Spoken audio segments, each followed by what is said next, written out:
खेसारी के छोड़ल हो, खेसारी के छोड़ल हो।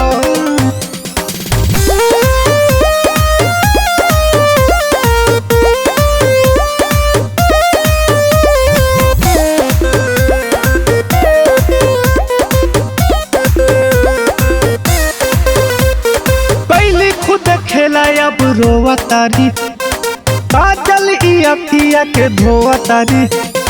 पहले खुद खेला अब रोवा तारी, काजल ई अखिया के धोवा तारी। इने ओने तोड़ल हा बात झूठा जोड़ल हा, सच कुछ और बा डिफेंडर पे मोड़ल हा। थोड़ा खुल के समझाइए। सुना खेत जादव जी के,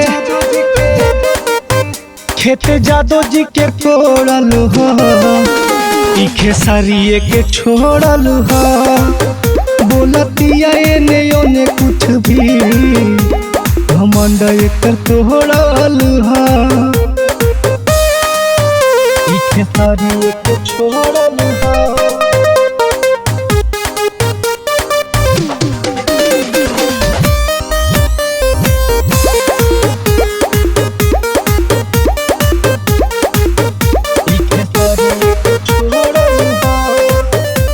खेसारी के दिन तोरा जाना तलो, सुपर स्टार भी माना तलो।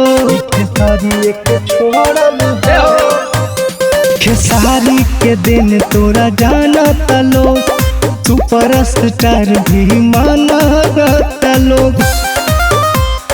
इने ओने तोड़ल बा बात झूठा जोड़ल बा, सच कुछ और बा डिफेंडर पे मोड़ल बा।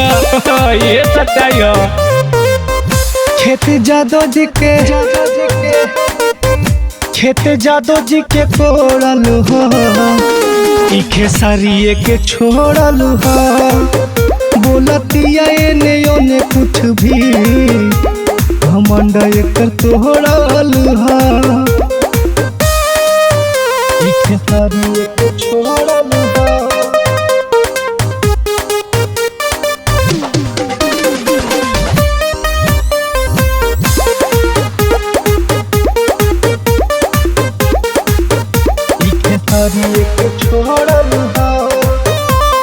नाम लेके तू अपना नाम करेलू, कहे बदनाम सरेआम करेलू।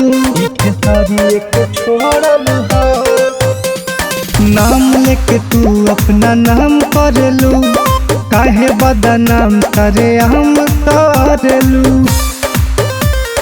इने ओने तोड़ल बा बात झूठा जोड़ल बा, सच कुछ और बा डिफेंडर पे मोड़ल बा।